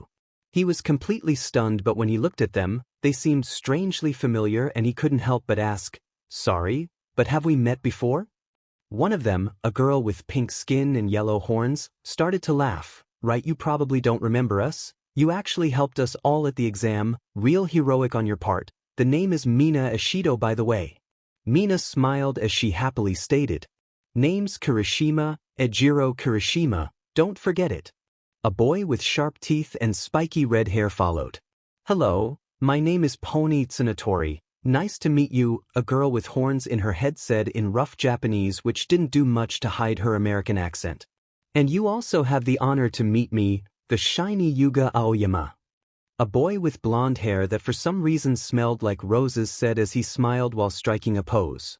Izuku suddenly remembered these people. He had helped Mina when 3 robots had cornered her, he had pushed Kirishima out of the way preventing a stray quirk from hitting him. He remembered that he had helped Aoyama move to a safer zone when he began to feel bad from overusing his quirk, and he had pushed Pony out of the way of some falling debris that could have crushed her. He didn't stay long with them after checking they were okay as he moved to either help someone else or try and get some points, but now, knowing that they were safe and that they had even made it into UA helped him relax and smile. I'm Izuku Midoriya, nice to finally talk to you guys. Behind them Bakugo was watching them all in confusion as he was stunned that anyone wanted to talk to that quirkless nerd, and his confusion only rose more when he heard how the weak Greenette had somehow helped them, but soon it all gave way to his anger as he was about to yell at them to move when another voice piped up, this time from outside the classroom. It's you, the kid with green hair. Izuku turned to look at the familiar short girl with brown hair that approached him, and he couldn't help but smile when he saw that she was fine compared to when he saved her from the zero-pointer. What a coincidence that we are in the same class. Oh, what is going on? She asked when she saw the group of people in front of the door. Kirishima and Mina shared a glance before she said, let me guess, he saved you from something in the exam too? The brunette girl gasped in surprise, you too? Yeah, Izuku here actually helped a bunch of people, like a real man, Kirishima said, putting an arm around Izuku who didn't know how he was supposed to react to the entire situation. Oh, your name is Izuku? Well, I'm Ochako Uraraka, she warmly said with a smile. I am Izuku Midoriya. The others finally introduced themselves, and when they finally stopped their introductions Bakugo was finally ready to scream at them when yet another person spoke up, but this one didn't sound like a student. I hope you all know that this is the hero course and not some place for you to make friends. When the rough and tired voice spoke up, Izuku froze in place, having already heard it before and knowing very well who the owner was. He slowly turned back to look at the tired man but froze in shock when he saw how Eraserhead was covered in bandages almost covering all of his face, making him like a mummy. Are you all going to stand there all day or get into your seats? Aizawa's cold words were more than enough to snap everyone from their surprise and quickly get into their seats. Bakugo reluctantly does the same. Meanwhile Izuku is slightly panicking as he looks down at his feet, trying to not look at the hero. Venom answers, faking ignorance even though Izuku could clearly feel the slight panic they were feeling. Why is Eraserhead covered in bandages? How should we know? Maybe he had a bad day and fell down the stairs or had a bad fight with a villain. You're telling me that when I gave you control when he chasing us down, nothing happened between the two of you? Yeah, I told you we were just going to escape, we didn't punch him or anything. I'm your homeroom teacher Aizawa Shoyuda, the mummified man said as he placed a bag in front of them. Inside were a bunch of different uniforms. Now put these immediately, and if I don't see you in the PD grounds in 10 minutes then you are expelled. With those words that left all of the students stunned, he just walked out of the classroom, not even giving them a single glance. The students stood still for a few seconds as they processed everything that just happened before they all quickly rushed to the front to grab one of their new PD uniforms and rush out to the changing rooms. Meanwhile, in another part of the school, and so we welcome all of our new students to this new year in UA, and we shall watch your growth as not just your teachers but as those who paved the way for a brighter future for all of you. With those last words the principal Nizu finally got off the podium with the help of ectoplasm. In the middle of the auditorium all the students present stood up and clapped their hands as the ceremony finally ended, but even in these moments some people couldn't help but talk about the elephant in the room. Where is Class 1A? All of the new first-year classes showed up but they didn't? Do they think so high and mighty of themselves? A student said as they glanced at the group of empty chairs. Yoke herself couldn't help but also be curious as to why they weren't here, but mostly of the fact that both Bakugo and Izuku were nowhere to be seen. She knew that both of them had gotten in. Bakugo was pretty much going to make it for sure, but she had even greeted Izuku before going, and since both of them weren't there or in the other hero class, that could only mean one thing. Yoke gulped as she imagined the multiple possibilities of both of those two boys being in the same class again. When all of the groups began to leave for their respective classrooms, Yoke stayed back for a moment and instead went to one of her teachers, a man with a rather eye-catching blonde hair. Present mic if she recalled correctly from her hero conversations with Izuku, a man capable of raising the volume of his voice to make a powerful sonic scream. "What's up, little listener? Your group is over there, or did you need something?" the eccentric hero asked when he noticed the small cat girl. He remembered her name being Yoke Kahaku, one of his students in the general studies. "Sorry to bother you, but I have a friend in the hero course and I think he was one of the people who didn't show up. Is everything okay? Did something happen?" she asked, slightly worried as she kept thinking of the different ways Bakugo could have blown Izuku to pieces. Mike looked at the large empty spot in the auditorium that was reserved for one of the hero course classes and soon let out a laugh as he remembered just who their homeroom teacher was. He then gave a kind smile to the girl in front of him. "You've got nothing to worry, little listener. It's probably just their teacher giving them a hard time, but don't worry. By the end of the day they might be tired, but they'll be fine." Those words confused her, but knowing that they were probably going to be fine eased her worries. With a thank you, she finally left the teacher and headed for her group, which was just leaving. Until now she had yet to meet anyone as bad as the ones in her past school, but there was something strange going on because she kept having the feeling that someone was looking at her rather intensely, making her shiver. Behind her, a boy with wild purple hair and bags under his eyes held back his hand from reaching out from the cat girl as he had an internal war in his head. "Would it be weird to ask if I can pet her?" In the P. grounds, a line of students stood in front of their teacher. "A quirk apprehension test?" they all said in shock at the news. "But what about the ceremony and the guidance counselor meeting?" a girl with orange hair tied into a high ponytail asked. "Heroes don't have time for those frilly niceties," Aizawa said, then looked at the whole class, a shadow crossing his face as it caused a series of goosebumps to run down the students' bodies. "Here in UA, just like you brats, teachers have a lot of freedom in how they teach, and so I'll be putting all of you through a variety of tests to see if you really are worthy of the title of heroes." Aizawa then pulled out a strange-looking ball and tossed it to Bakugo. "You got the highest amount of villain points, so I want you to throw this ball as far as you can and use your quirk, so don't hold back." With those words, an ugly smile grew on Bakugo's face as he moved to the center of the white ring his teacher pointed to. "This will be more than enough to show Deku the difference between us." After stretching his arm for a little, Bakugo then pulled it back as he pushed out his quirk and in a swift motion threw the ball with the help of a large explosion from his palm. "Die." Izuku flinched at the strong heat from the explosion. Soon after they looked at the large distance the ball had fallen. "This test is for me and you to see what you are capable of doing and then see how good your hero foundation is." Aizawa then showed them a machine that said 705.2 m. That was the score of Bakugo's explosive throw. "Awesome! This is going to be so much fun. 705 meters? Unreal! We can use our quirks. That is the hero course for you." Izuku immediately felt his skin crawl at the cold glare their teacher gave them after hearing their excitement. "Fun? You think you can just spend the next 3 years of your life having a good time? Well, new rule, kids. The student that ranks last in points will be judged as hopeless and be immediately expelled." These simple words were more than enough to drive fear and despair into the hearts of all the students present. "Well, we've been put into quite the bad place. What are we going to do? I can't use one for all without breaking all of my bones. Come on, kid, don't tell me you already forgot you got me." Venom then began to move around until covering his body while hiding under his clothes, almost similar to their vigilante outfit. "What did you do?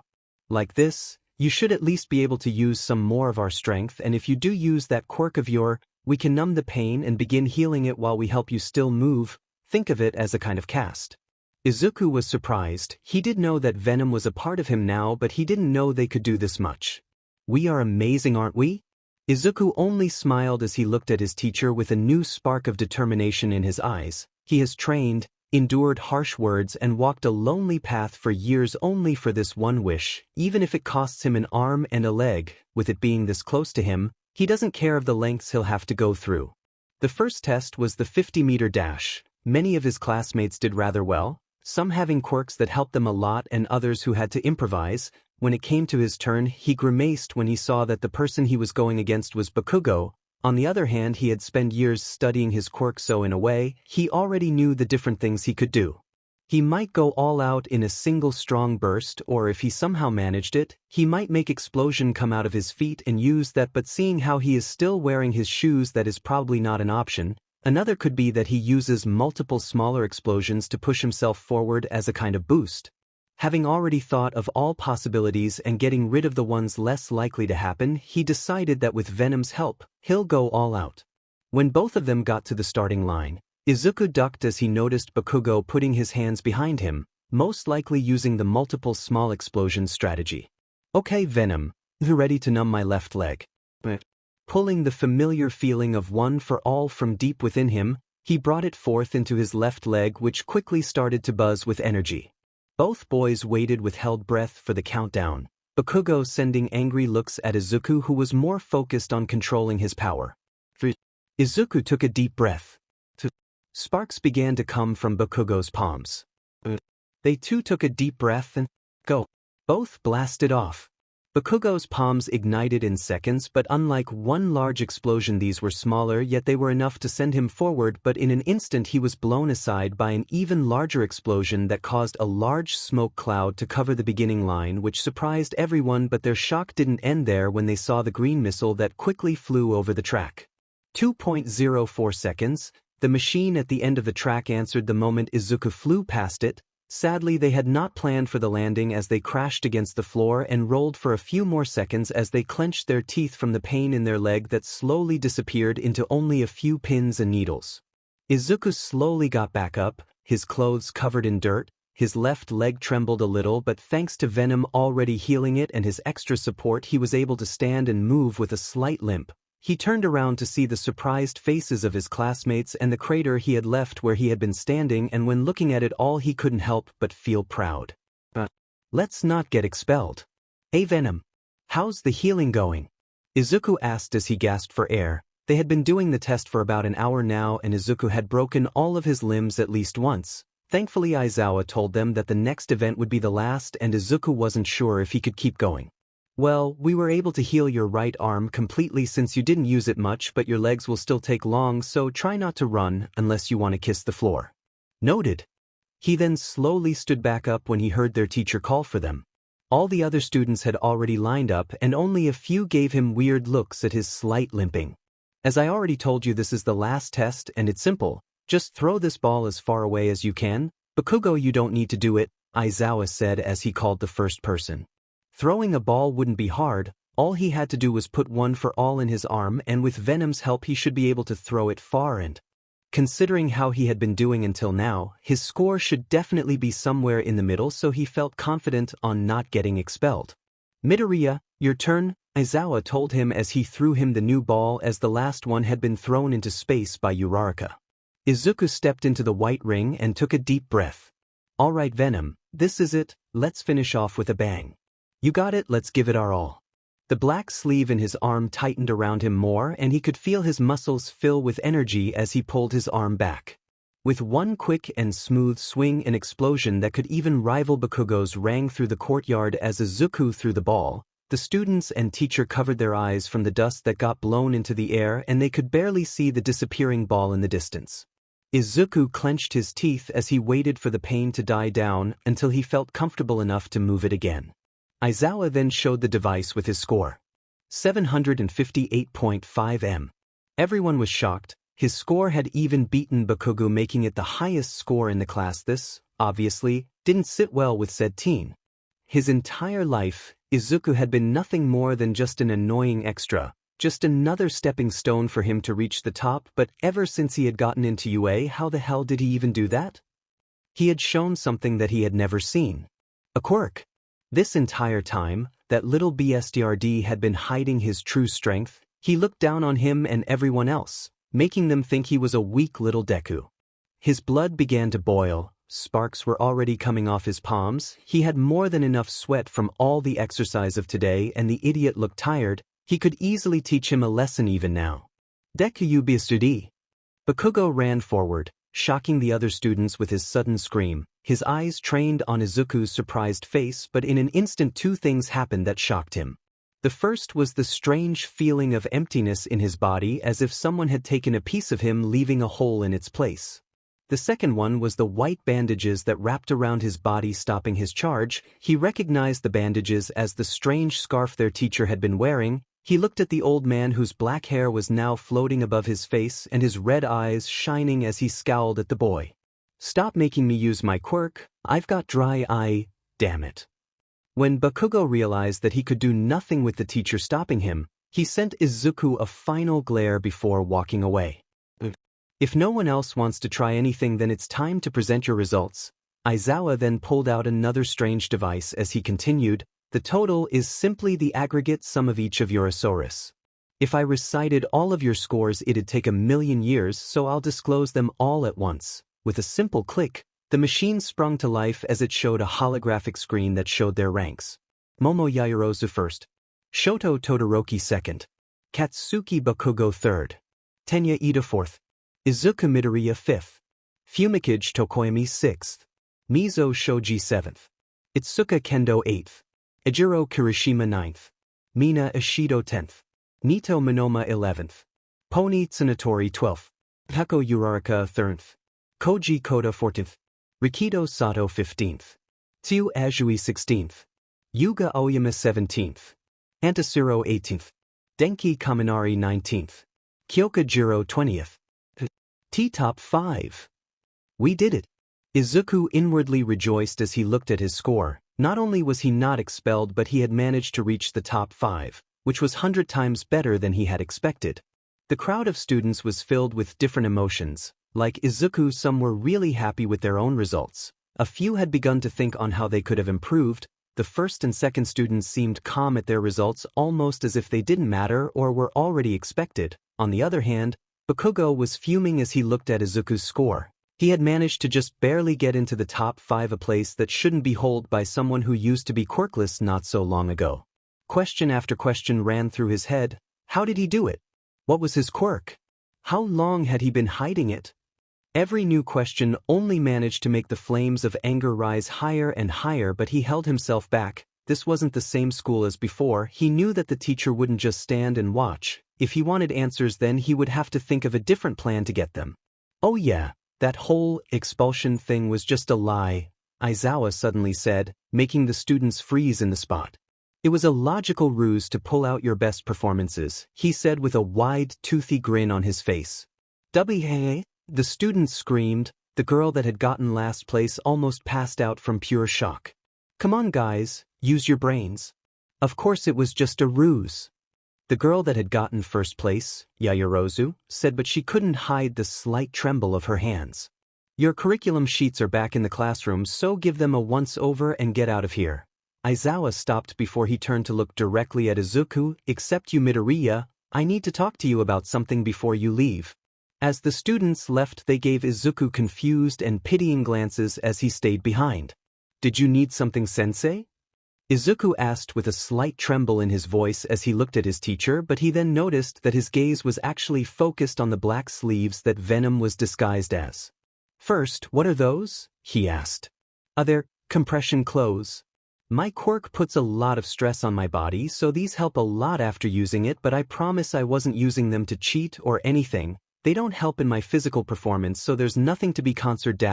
Izuku began to lie in a panic since he had not planned on Aizawa asking about them, but was stopped when Aizawa interrupted him.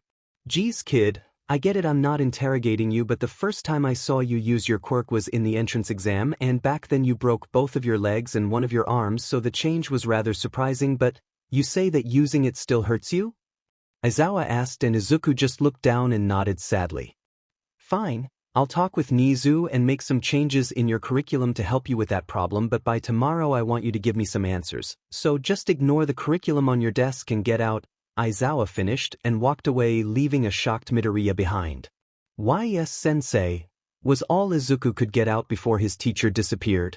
"I'm exhausted," Izuku complained as he walked towards the gate of the school. His body was still healing, so his energy was slowly being drained, and the hole in his stomach had only tripled in size as it growled at him to feed it. "Yo, Midoriya!" a boy suddenly said as they called out for him, making him jump only to relax when he saw Kirishima, Mina and Uraraka walking up to him. "Oh, hi guys, what's up?" We wanted to congratulate you. Making it to the top 5 is a great achievement, even more when compared to those two powerhouses, Mina said with a carefree smile. Yeah, you did really amazing back there. The way you went boom or swoosh or when you sent the ball flying, I almost expected another infinity symbol to show up. Uraraka excitedly said. Izuku. A new voice suddenly interrupted them and they all looked at the new face. It was Yoke, who was looking at the group with her head slightly tilted. Hi Yoke, sorry I took so long, Izuku said and then looked back at his classmates. Oh right, these are some of my classmates. Izuku happily said with a smile. It was his first time introducing people to a friend, so he was really happy. Really? Well, it's nice to meet you all. I'm Yoke Kahaku, one of Izuku's friends, she introduced herself. The others also introduced themselves before Mina changed the subject to something she had been thinking about. Hey Mito, what was up with Bakugo? He pretty much tried to attack you in the middle of class? Do you two know each other? Yeah, I was wondering the same thing, really unmanly, trying to hurt one of his classmates, Kirishima added. So you're in the same classroom with him again, huh? Yoke said, looking at Izuku, who only scratched the back of his neck. She sighed as she looked at the others' curious expressions and began explaining, both of them do know each other. We all went to the same middle school where Bakugo bullied Izuku for the 3 years we spent there, calling him names like Deku and a lot of other stuff. Izuku really wanted to intervene and say that it wasn't really that bad, but in the past few months both Venom and Yoke have been doing their best for him to understand that what happened to him wasn't good, but even then he still thought that Bakugo was a good person. Man, that's so unmanly, Kirishima said as he crossed his arms. Tisich, I hate bullies like him, Mina frowned. So he was insulting you the whole time, what a nasty guy. Uraraka said as she pouted. After talking and hearing Yoke badmouth Bakugo for a while, they all finally went their own ways. Izuku and Yoke walked back since their homes were in the same direction. Since she was already caught up with what had happened in his day, Izuku asked how her own classes were. Well, it was definitely not as exciting as yours. The entrance ceremony was just the usual stuff, but did you know that the principal is an animal? Couldn't even tell what kind. Her eyes then lit up as she seemed to remember something. Oh yeah. I think I made a friend. You think? Izuku asks.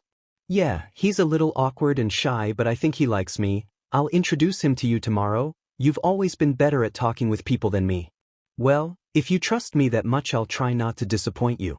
The two of them continued until they finally had to go their separate ways. The next day came faster than one could think as the classes officially started, making a few students look twice at the surprisingly normal classes that were being given by famous people all around the country. At one point Izuku was stopped by Aizawa and finally given his new curriculum. Private training? He asked. Not much was changed, but a few of his hero studies had been replaced by some kind of training. You have a lot of power, but you don't know how to control it, and that could be a danger to you and other students, so you are going to be training with me to try and reach a level in which you can control it and not hurt yourself, Aizawa simply explained, and in all honesty, it made sense. He need to practice with it and he couldn't break his bones in the middle of battle or rely just on Venom and pass out in the middle of the fight, so this was the best option. At noon, they went and gathered at the Grand Mess Hall to eat food made by a renowned chef for cheap. Izuku was expecting to end up eating lunch alone like he used to do, but was surprised when some of his classmates called him over and he ended up sitting in a table with Kirishima, Mina, Uraraka, Pony, Ida and Itsuka, but what surprised him the most was when Ida apologized to him. Midoriya, I wish to apologize for my behavior the last time we met. What? Izuku was really confused as they had not even talked yesterday. In the entrance exam I thought of you as nothing more than just another lawless rascal who wanted to mess with people, but after hearing your heroic actions and seeing firsthand your bright mind in class today, I see that I was wrong in my rash thinking and I wish to apologize, Ida earnestly said, taking Izuku by surprise as he used to think that he was scary. It's okay, Ida. I was a little mean to you too before, but I was just really nervous and stressed, so I didn't mean to snap at you like that, so how about we call it even then? He said, making an excuse for Venom's rude comment when they met. Their meal was once again interrupted when Izuku spotted the familiar pair of brown cat ears in the distance, followed by a messy head of purple hair. He waved them over to their crowded table and made space for the two new guests. Izuku introduced Yoke to the others and she introduced Shinso to them, one of her classmates. He seemed uncomfortable, but they did their best to try and incorporate him into the conversation. It all seemed to be going well until a question finally came up. "So, Shinso, what's your quirk?" Itsuka asked, and everyone else turned to look at him with curiosity in their eyes. Izuka being the most excited one, but Shinso instead looked panicked as he tried to dodge the subject. "It's not interesting," he said as he looked at his food and tried to avoid their gazes, but everyone could tell the fear in his voice. They all looked at each other and a silent message was passed through all of them. "It's okay, if you aren't comfortable talking about it you don't have to tell us," Izuka said. He had been in situations like these where quirks usually made or break a friendship. His mostly ended badly, so he knew how much the subject could mean to some people, and Shinso really seemed to be having a nice time with them. Shinso gave them a grateful look as they all continued their meals. After it, the time had come, their first class of heroic studies. Except for Izuku. He now stood in, if he remembered right, training room Omega, which was just a large cement ring. He was in his PD uniform again as Venom disguised himself as more realistic-looking compression clothes than before as to sell the lie. Aizawa was on the other side of the ring. This would be his first training class and his first step into controlling one for all.